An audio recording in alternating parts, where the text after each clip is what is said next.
Olá, meus amigos e minhas amigas, eu sou o professor Rafael Barreto, sejam todos bem-vindos ao meu projeto de estudo dos informativos do Supremo Tribunal Federal, projeto no qual eu analiso detalhadamente os julgados da Suprema Corte que são divulgados no informativo semanal de jurisprudência. Nessa aula, joga na tela, por favor, nós vamos analisar o informativo de número 908 do Supremo Tribunal Federal. Estou de volta na tela com vocês e se você está chegando no projeto nesse momento, é a primeira vez que você vai participar, me permita registrar que existem aulas anteriores. Existe uma aula com a retrospectiva dos mais importantes julgamentos do ano de 2017 e também uma aula para cada informativo do ano de 2018, os que antecederam aí o informativo 908. E todas essas aulas, gente, vocês podem ter acesso diretamente no meu site pessoal. Vai aparecer aí na tela daqui a pouquinho aqui embaixo o meu site pessoal, que é o rafaelbarreto.com.br, Barreto com 2 letras T no sobrenome. E aí vocês entrando no meu site, vocês vão ver lá no menu, tem assim, informativos do STF. Vocês entram na parte de informativos e encontram todas as aulas disponíveis. Vamos na tela, vamos começar a analisar o informativo de número 908 da Suprema Corte. E a gente começa aqui. Direito administrativo, servidores públicos, ADIM, medida cautelar. O plenário, em conclusão de julgamento por maioria, indeferiu o pedido de medida cautelar em ação direta de inconstitucionalidade que pretendia suspender a eficácia dos artigos tais da lei número tal, que tratava aqui de questão de adesão, né, a um regime de previdência complementar. Estou de volta com vocês e aqui eu não quero nem adentrar no aspecto do regime de previdência, mas eu quero chamar a atenção de vocês para algo muito importante no âmbito do controle de constitucionalidade. De início, o tribunal indeferiu uma medida cautelar em um ADIM. A finalidade da medida cautelar na ADIM é suspender a aplicação da lei ou ato normativo impugnado.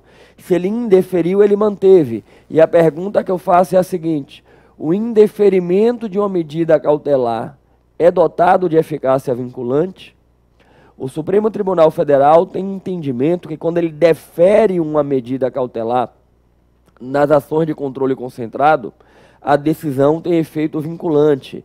E isso é muito interessante porque quando a gente vai no texto expresso da Constituição, quando a Constituição estabelece a previsão do efeito vinculante, lá no seu artigo 102, parágrafo 2º, e daqui a pouquinho eu vou trazer para vocês, joga na tela, por favor, a Constituição. Artigo 102, vamos aqui no parágrafo 2º, olhem só.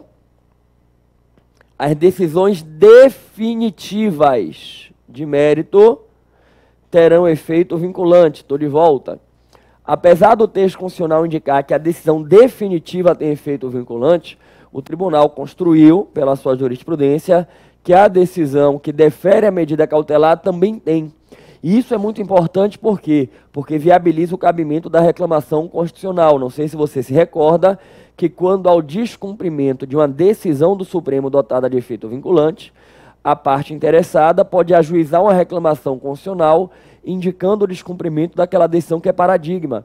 Então, quando o Supremo defere uma cautelar em um ADIM, suspendendo a aplicação de uma lei, e eventualmente essa lei venha a ser aplicada pela administração pública ou por algum órgão do Poder Judiciário, cabe uma reclamação, por causa do efeito vinculante. Só que no caso do informativo, a cautelar foi indeferida. E aí é que vem a pergunta: tem efeito vinculante? O Supremo indeferiu a cautelar mantendo a aplicação da lei.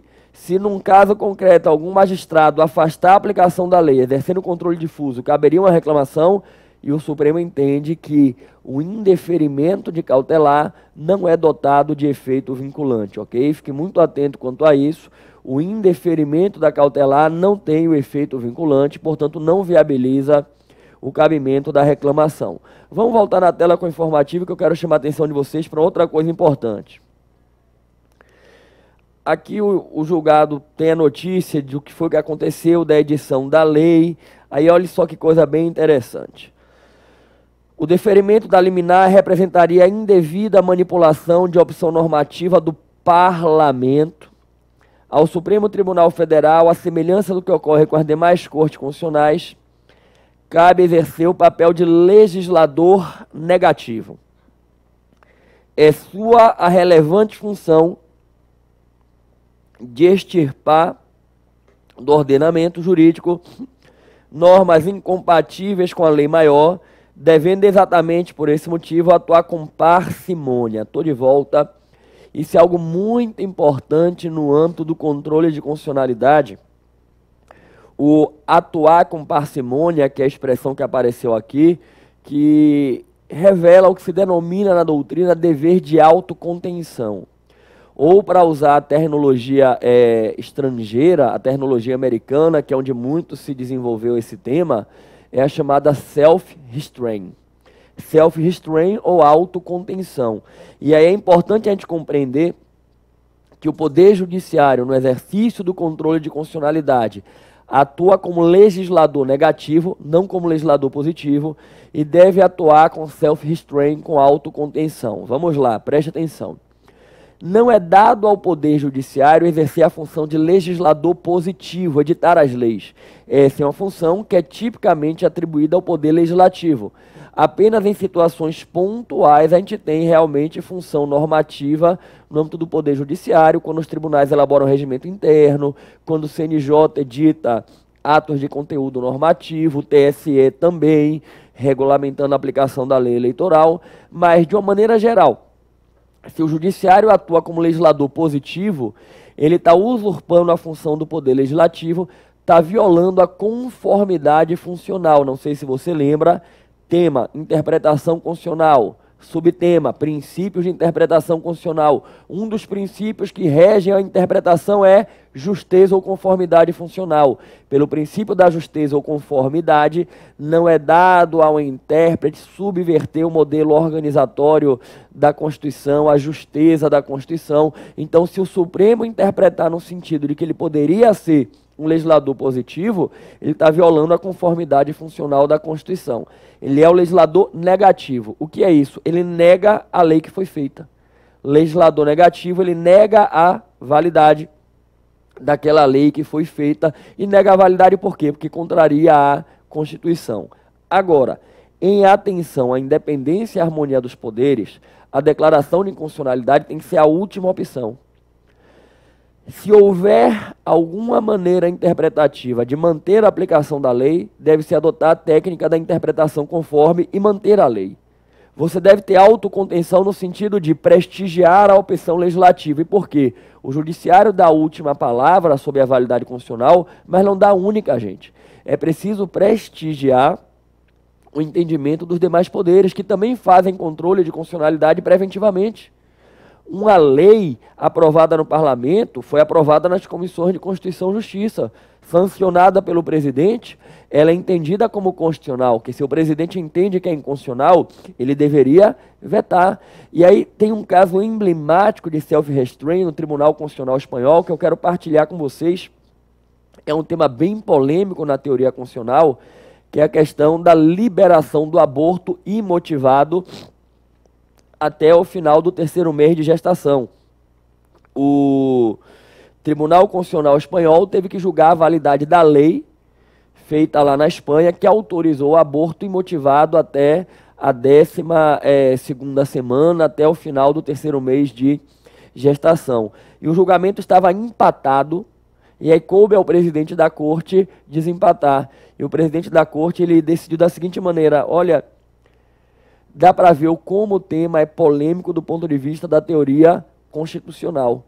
Se a própria corte está dividida, o julgamento está empatado, é preciso reconhecer que há fundamentos para entender pela inconstitucionalidade e pela constitucionalidade. E aí eu acho que devemos ter autocontenção e prestigiar o parlamento. E aí ele manteve a lei em um típico caso de quê? De autocontenção, ou, para usar a linguagem aqui do informativo, parcimônia. É um exemplo muito claro de autocontenção, como tem outros aí na jurisdição constitucional pelo mundo, ok? E, só para aproveitando aí a passagem do tema, registrar, eu particularmente sou contra o aborto. Não sei a opinião de vocês, mas para mim aborto é uma conduta que não é compatível com a proteção da vida, mesmo reconhecendo que há toda essa discussão na teoria constitucional e quem sabe em outro momento a gente até aprofunda esse debate. Vamos voltar na tela com o informativo. Então, desse primeiro julgado, que eu queria destacar para vocês era realmente o aspecto do controle de constitucionalidade. Segundo julgado, limite interestadual marítimo e royalties. O plenário iniciou o julgamento de uma ação civil originária em que se discute a retificação de demarcação do limite interestadual marítimo entre os estados do Paraná e de Santa Catarina. A ação foi proposta pelo estado de Santa Catarina contra o IBGE, sob a alegação de que ele não teria traçado corretamente as linhas de projeção das divisas marítimas dos estados do Paraná e Santa Catarina, o que lhe teria causado prejuízo por repercutir na distribuição de royalties do petróleo. Estou de volta, iniciou. Eu não vou entrar aqui na questão de fundo, que eu quero chamar a atenção de vocês para um aspecto muito importante. Temos uma ação civil originária, vou botar entre aspas, uma ação ordinária. E desde quando a ação ordinária, a ação civil originária, está na competência originária do Supremo? De uma maneira geral, uma ação ordinária não é na competência do juízo de primeiro grau? E realmente, gente, como regra geral, o Supremo não tem competência originária para estar julgando ações cíveis ordinárias. Mas nós temos duas situações pontuais em que eu posso ter a competência realmente originária do Supremo Tribunal Federal, e uma é exatamente essa do caso.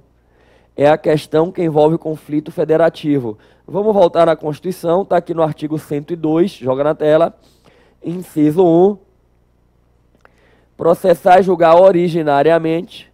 Aí quando eu pego aqui a linha a linha F, causas e conflitos entre União e Estados, União e Distrito Federal, entre uns e outros, inclusive as respectivas entidades da administração indireta. Estou de volta, o 102.1F. Textualmente, toda e qualquer causa, conflito entre União, Estado e Distrito Federal, está na competência do Supremo. Perceba que não abarcou município. Não abarcou município. Mas o Supremo entende que, em verdade, não é apenas uma causa que envolva um conflito entre esses entes. Tem que ser um conflito que tem um potencial de impactar no equilíbrio federativo, aquilo que se denomina de conflito federativo. E o que é que nós temos no caso? Nós temos uma ação ajuizada pelo estado de Santa Catarina contra o IBGE. Estamos falando, portanto, já de pessoa federal, então tem a União, pela sua administração indireta, e que envolve os limites de Santa Catarina com o Paraná. Então também tem o Paraná na história. Perceba, é um típico conflito federativo, porque envolve o quê? Os limites territoriais do Paraná e de Santa Catarina. E aí a competência originária do Supremo Tribunal Federal. Por isso que a ação foi ajuizada na Suprema Corte, ok? Eu comentei que tem dois casos. Esse é um, joga na tela. O outro caso em que a gente pode ter eventualmente uma ação civil aí originária, até mesmo eventualmente uma ação popular, originariamente do Supremo, é esse aqui, a linha N. Ação em que todos os membros da magistratura sejam direto ou indiretamente interessados, e aquela em que mais da metade dos membros do tribunal de origem estejam impedidos ou sejam direta ou indiretamente interessados. Estou de volta, preste atenção. Aqui é quando existe, gente, um impedimento dos magistrados que seriam originariamente competentes para julgar a causa. Vamos imaginar o seguinte: o Tribunal de Justiça de um Estado editou uma resolução instituindo o pagamento de uma gratificação para todos os magistrados do Estado, primeiro e segundo grau. Não cabe. Remuneração de magistrado é subsídio fixado por lei e não por ato de tribunal. Aí vamos imaginar que um cidadão decidiu questionar isso com ação popular. Entrou com ação popular para proteger o patrimônio público, evitando que se faça um pagamento que está fundado em um ato que é inconstitucional. Bom, se todos os magistrados do Estado vão receber a dita gratificação, qual deles poderia julgar a causa? Nenhum. Porque é uma questão onde há um interesse jurídico de todos os magistrados do Estado. E aí você teria a competência originária do Supremo com base na linha N, ok? Vamos voltar na tela com o informativo. Isso, maravilha. E aí vamos seguir. Eu quero avançar. Reforma trabalhista e contribuição sindical, julgamento muito importante. São compatíveis com a Constituição Federal os dispositivos da Lei Número Tal, Reforma Trabalhista, que extinguiram a obrigatoriedade da contribuição sindical e condicionaram seu pagamento à prévia e expressa autorização dos filiados. Com base nesse entendimento, o Supremo, por maioria, julgou improcedente os pedidos formulados em ADINs e procedente o pedido apresentado em ADC. Estou de volta com vocês e prestem atenção, julgamento muito importante. E é bom que se esclareça a toda a população, preste atenção, esse julgado aqui que eu estou partilhando com vocês, repasse essa informação para as pessoas que você conhece. O Supremo está dizendo o seguinte: os dispositivos da lei trabalhista que foram acrescentados aí pela reforma, que extinguiram a obrigatoriedade do pagamento da contribuição sindical e condicionaram esse pagamento à prévia expressa autorização dos filiados ao sindicato, é constitucional. Em outras palavras, ninguém é obrigado a pagar a contribuição sindical. E isso veio com a reforma trabalhista. A contribuição sindical, gente, era obrigatória para todos os empregados, independente de filiação sindical. Não pela Constituição. A Constituição não estabelecia essa obrigatoriedade. Era lei. E aí todo empregado tinha o dever de, uma vez no ano, pagar essa contribuição sindical. Era debitado, né, do seu salário esse valor. É um tema que é muito polêmico. Muitas pessoas questionavam esse pagamento, outras defendiam pela importância da atuação dos sindicatos, mas o ponto que eu quero chamar a atenção de vocês aqui é o seguinte: não existe essa obrigatoriedade. Se eventualmente você ou alguém que você conhece receber uma carta, uma notificação de um sindicato para pagar a contribuição sindical, dizendo que você está obrigado, dizendo que se você pagar, você não pagar, você vai ser executado, saiba que isto está errado. Inclusive, você pode denunciar no Ministério do Trabalho para instaurar um procedimento administrativo contra eles. E até mesmo a depender do que estiver ali no Ministério Público para uma demanda judicial. Ninguém, absolutamente ninguém, tem a obrigação de pagar a contribuição sindical. Então repasse aí essa informação, aqueles que desejarem vão pagar. E por que é que o Supremo entendeu que não há obrigatoriedade de pagar a contribuição sindical prevista na Constituição, que isso é uma opção legislativa e que se o legislador decidiu que não quer mais que seja obrigatória a contribuição, o pagamento, deve ser prestigiado. Vamos na tela aqui, vamos lá. Ó, no âmbito formal, o Supremo entendeu que a lei não contempla normas gerais de direito tributário e aí seria dispensada a edição de lei complementar para tratar a matéria relativa às contribuições e também não se aplica ao caso a exigência de lei específica prevista no artigo 150, parágrafo 6º, pois a norma não disciplinou nenhum benefício fiscal. Estou de volta e, gente, perfeito. Apesar de ser chamada popularmente de imposto sindical, de imposto não tem nada. A contribuição sindical não é imposto. Não é imposto. A lei, quando trata disso, não está tratando de normas gerais de tributação, e aí teria que ter lei complementar pela Constituição, e também não é benefício fiscal. É uma contribuição que era destinada a manter a entidade sindical e que deixou de ser obrigatória. Bom, vamos na tela com o informativo. Sob o ângulo material, o tribunal asseverou que a Constituição assegura a livre associação profissional sindical, de modo que ninguém é obrigado a filiar-se ou manter-se filiado a sindicato, O princípio constitucional da liberdade sindical garante, tanto ao trabalhador quanto ao empregador, a liberdade de se associar a uma organização sindical, passando a contribuir voluntariamente com essa representação. Estou de volta com vocês. E, efetivamente, dentro de um Estado constitucional, ninguém pode ser obrigado a se associar ou se manter associado a qualquer entidade que seja. Entidade civil, entidade partidária, entidade sindical. E aí eu vou começar pelo artigo 5º para depois chegar na parte sindical, que é o artigo 8º. Joga na tela, por favor. Aqui é o artigo 5º, aqui é o artigo 5º. E aí, ó, percebam no inciso 20. Ninguém pode ser compelido a associar-se ou a permanecer associado. Estou de volta com vocês. Isso aí é geral para todo e qualquer tipo de associação. Aí quando a gente vai especificamente para a parte sindical, que é o artigo 8º da Constituição, joga na tela. É livre a associação profissional ou sindical, observado o seguinte: ninguém será obrigado a filiar-se ou manter-se filiado a sindicato. E deixa eu pegar também o que está aqui no inciso 4, ó. A Assembleia fixará a contribuição que, em se tratando de categoria profissional, será descontada em folha para custeio do sistema confederativo, independentemente de contribuição prevista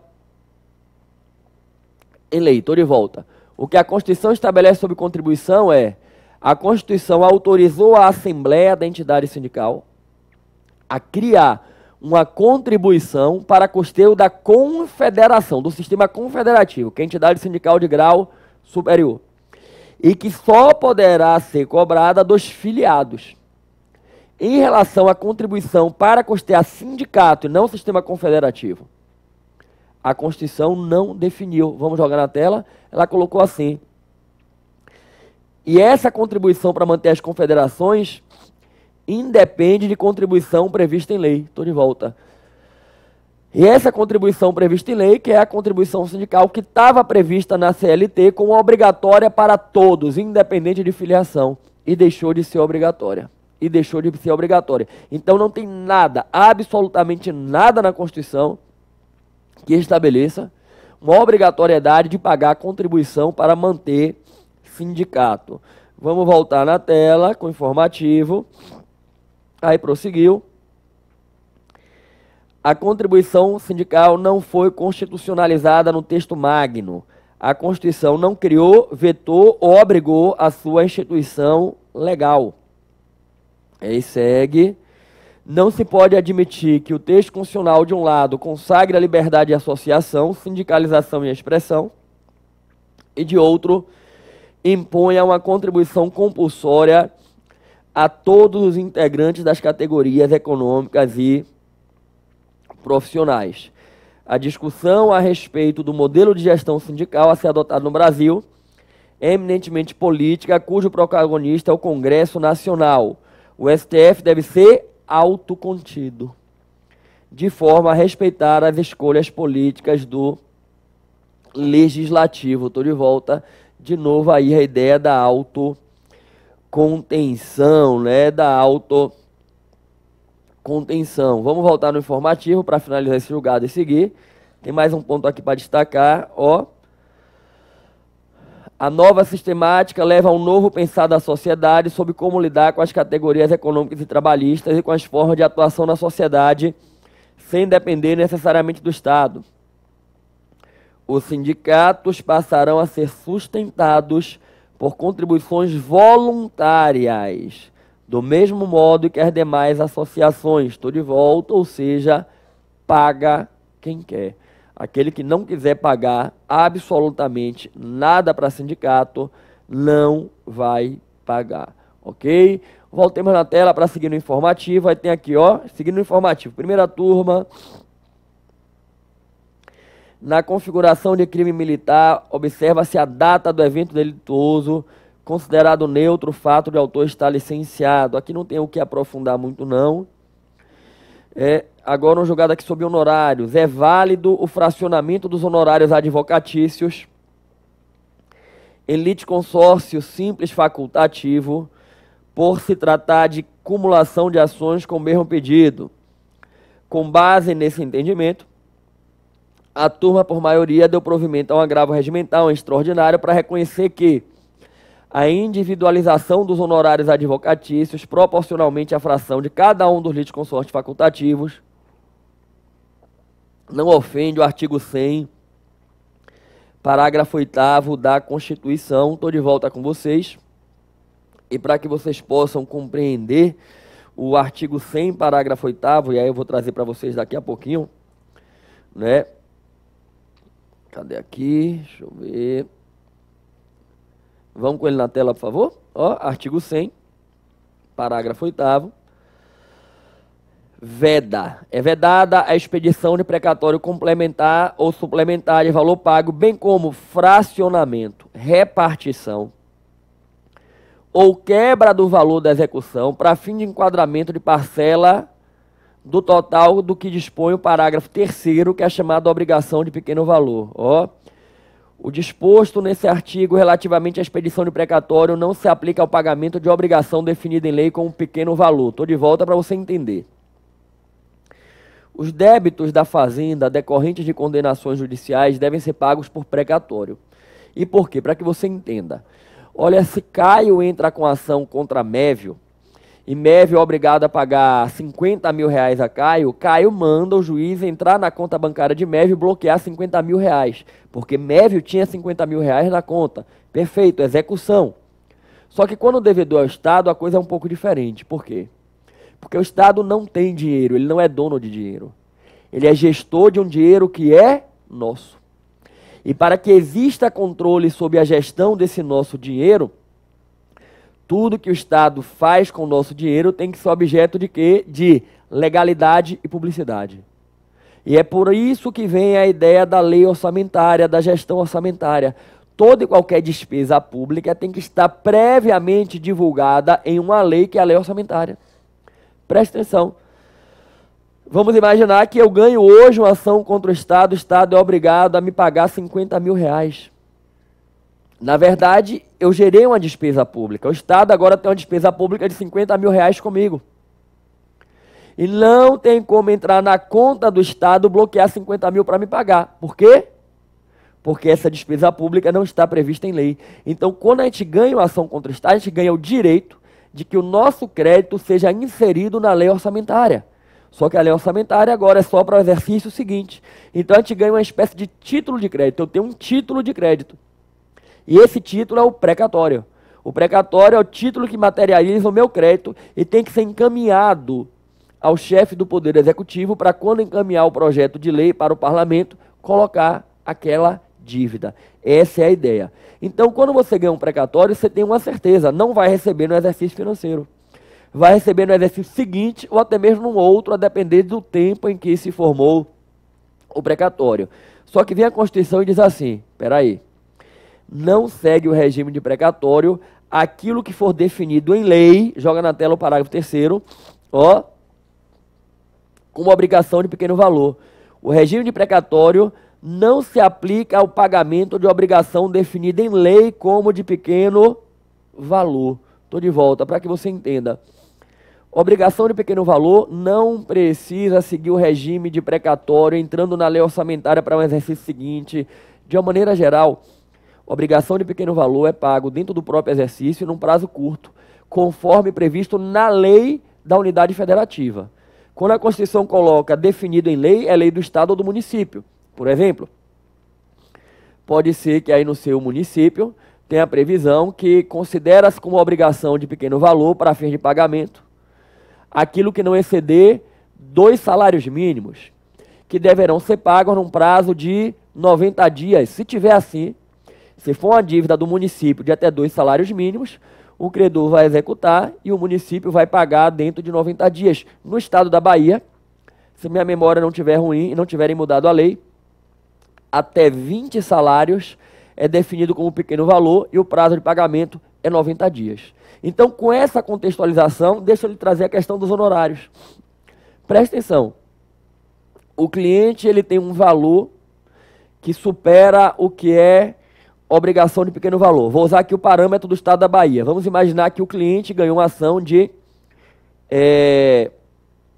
80 mil reais. O estado da Bahia está devendo ao meu cliente 80 mil reais, eu vou executar por precatório. E houve uma sucumbência de 10%. O estado está me devendo, enquanto advogado, 8 mil reais. 8 mil reais enquadro no pequeno valor pela lei da Bahia. Que pela lei da Bahia, até 20 salários é pequeno valor. Então eu vou executar os 80 mil de meu cliente pelo precatório e os meus 20 mil de honorários com obrigação de pequeno valor. E qual era a discussão aqui do informativo e já outros precedentes do Supremo? Vamos voltar no informativo? É válido o fracionamento dos honorários em litisconsórcio simples facultativo por se tratar de acumulação de ações com o mesmo pedido. Tratando-se de um conjunto de ações com o mesmo pedido, nada impede que o valor dos honorários seja recebido de forma fracionada. Estou de volta para você entender. Em vez de eu ter um cliente, eu tinha 4. E cada um ganhou 80 mil. Tem 320 mil de dívida do Estado com cada cliente. E eu tenho agora, ao invés de 8 mil, 32 mil de honorários. 32 mil excedeu o pequeno valor. Só que, em verdade, eu tenho 8 mil de cada um. Então, eu vou requerer o quê? 4 execuções com o pequeno valor. Essa é a discussão. Eu posso executar individualizadamente para enquadrar como pequeno valor ou está violando a proibição de fracionamento do parágrafo 8º. E o Supremo disse, pode.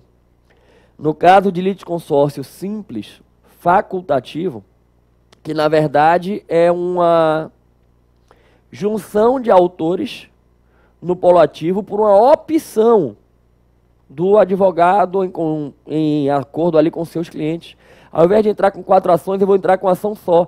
Mas, na verdade, são 4 demandas dentro de uma ação. Então, pode fazer esse fracionamento.